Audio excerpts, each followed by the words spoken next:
Bezera মহেশী public স্কুলত বাৰ্ষিক ছাত্ৰ-ছাত্ৰী সমাৰোহ অনুপমা সম্পন্ন।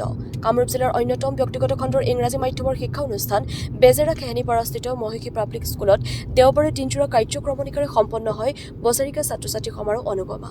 আৰুছ ৱেলফেয়াৰ ছ'চাইটিৰ উপসভাপতি ডিম্বেশ্বৰ কেওট আৰু সচিব নিবাৰণ চন্দ্ৰ ডেকাই তত্বাৱধায়কত অনুষ্ঠিত এই সমাৰোহত ছাত্ৰ-ছাত্ৰীসকলে নৃত্য গীতৰ লগতে বৰ্ণাঢ্য সাংস্কৃতিক কাৰ্যসূচী পৰিৱেশন কৰে।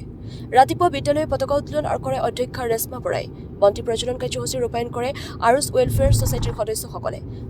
প্ৰাচীৰ পত্ৰিকা উন্মোচন কৰে শিশু কণ্ঠশিল্পী আশ্বাস আয়ুষ্মানে। অনুষ্ঠানত ছাত্ৰ-ছাত্ৰী আৰু অভিভাৱকক উদ্দেশ্যি তত্ত্বগধুৰ বক্তব্য প্ৰদান কৰে শিশু মনোবিজ্ঞানী ডক্টৰ সুমা হাজৰিকাই। ছাত্ৰ-ছাত্ৰীসকলৰ মাজত বঁটা বিতৰণ কাৰ্যসূচী ৰূপায়ণ কৰে আৰ্য বিদ্যাপীঠ মহাবিদ্যালয়ৰ সহকাৰী অধ্যাপক ডক্টৰ ৰঞ্জন জ্যোতি বেজবৰুৱা আৰু বিদ্যালয়ৰ প্ৰাক্তন অধ্যক্ষ টিকেন্দ্ৰ নাথ চমুৱাই। একেদৰে কমলপুৰ ৰাজচক্ৰৰ চক্ৰ বিষয়া বিক্ৰমজিৎ বৰাই 2025 বৰ্ষত হাইস্কুল শিক্ষান্ত পৰীক্ষাত সুখ্যাতিৰে উত্তীৰ্ণ হোৱা ছাত্ৰ-ছাত্ৰীসকলক মানপত্ৰ ট্ৰফি প্ৰদান কৰাৰ লগতে আৰুছ ৱেলফেয়াৰ ছ'চাইটিৰ সদস্যসকলে লেপটপ আৰু মোবাইল প্ৰদান কৰে। সন্ধিয়া জনপ্ৰিয় কণ্ঠশিল্পী আশ্বাস আয়ুষ্মানৰ গীতৰ শৰাইৰে বছৰেকীয়া ছাত্ৰ-ছাত্ৰী সমাৰোহ অনুপমাৰ সন্ধিয়া সফলভাৱে সামৰণি পৰে। সমাৰোহত কেইবাগৰাকীও বিশিষ্ট ব্যক্তি উপস্থিত থাকে। News desk AIN live. We are very happy. আমি খুবেই সুখী। এবাৰ আমাৰ 15th annual function. এবাৰ আমি নতুন থিম এটা লৈছো। We thought about our theme is echoes of culture, voices of change.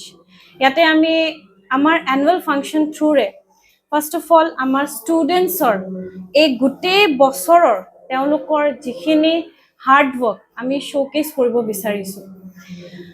আমি এই থিম লৈ এটা বস্তু দেখাব বিচাৰিছোঁ যে আমাৰ কালচাৰটো কি এণ্ড আমাৰ ছ'চাইটিত আমাৰ এনভাইৰনমেণ্টৰ কি চেঞ্জৰ দৰকাৰ।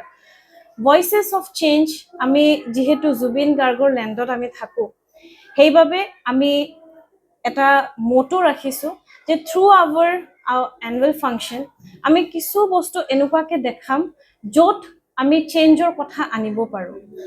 নেক্সট আমাৰ এনুৱেল ফাংচনত আমি আজি যিমানখিনি আমাৰ বছৰত আমাৰ ষ্টুডেণ্টছে একাডেমিকত এক্সেল কৰিছে সেইখিনি আমি ক'বলৈ বিচাৰিছোঁ।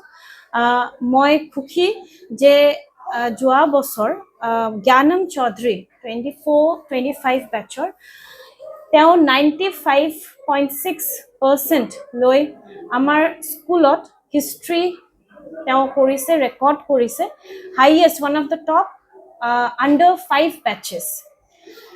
আৰু আজি আমি এইবাবেও সুখী যে ষ্টুডেণ্টছখিনি তেওঁলোকে খুবেই হেপ্পী, তেওঁলোকে নিজক দেখাবলৈ they get a platform to show themselves.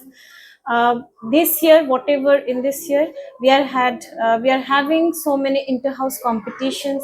We are having SOF Olympiad examination. So all those things we have showcases in our annual function. So that's why we are so happy. We are happy that Arush Welfare Society as well as our management committee has supported us, guided us in this platform. আমি আজি এয়া 15তম আমাৰ বাৰ্ষিক আমাৰ কৰিছোঁ। আমাৰ এইটো ক্ষেত্ৰত আমি এতিয়ালৈকে আমাৰ যি ছাত্ৰ-ছাত্ৰীসকলে ভাল তেখেতসকলে ৰিজাল্ট কৰিলে আমি তেখেতসকলক প্ৰতিশ্ৰুতি দিছিলোঁ যে যদিহে 95% এবভ কৰা তোমালোকে আমি তোমালোকক লেপটপ প্ৰদান কৰিম। 90% এবভ যদি হয় তোমালোকক আমি লেপটপ লগতে আমি 90% ওপৰত আমি তোমালোকক মোবাইল প্ৰদান কৰিম। আৰু সেইমতে আমি আজি তেওঁলোকক এই অনুষ্ঠানত আমি তেখেতসকলক আমি আমন্ত্ৰণ জনাইছোঁ। আৰু বিভিন্নজন আমাৰ ইয়াত আজি আছে ষ্টুডেণ্ট, দুটা বেটছৰে আহিছে, তেখেতসকলক আজি আমি এই মঞ্চত আমি লেপটপ আৰু মোবাইল প্ৰদান কৰিম। নমস্কাৰ। মহৰ্ষি পাব্লিক স্কুলে আজি 15 বছৰ ধৰি যিটো পৰিক্ৰমা তেওঁলোকে কৰিছে সেইটো মোৰ সঁচাই এক অনন্য অনুভূতি। আৰু সঁচাকৈ আমাৰ এই অঞ্চলৰ যিটো এটা দীৰ্ঘদিনীয়া অভাৱ তেওঁলোকে ইমান সুন্দৰকৈ, কাৰণ শিক্ষাৰ দৰে ইমান এটা জটিল বিষয় এটা তেওঁলোকে ইমান সুচাৰুৰূপে ইমান এটা ছাষ্টেইনেবল ৱেত কাম কৰি আছে, মই অভিভূত হৈ গৈছোঁ। আৰু আজি সঁচাকৈ নিজকে ভাগ্যৱান মানিছোঁ। আজিৰ এই অনুষ্ঠানত মই উপস্থিত থাকিব পাই মানে অত্যন্ত সৌভাগ্যৱান বুলি নিজকে অনুভৱ কৰিছোঁ। আৰু এই অনুষ্ঠানৰ মই উত্তৰ কামনা কৰিছোঁ। যিকোনো খবৰ বিজ্ঞাপনৰ বাবে যোগাযোগ কৰক 7896121996।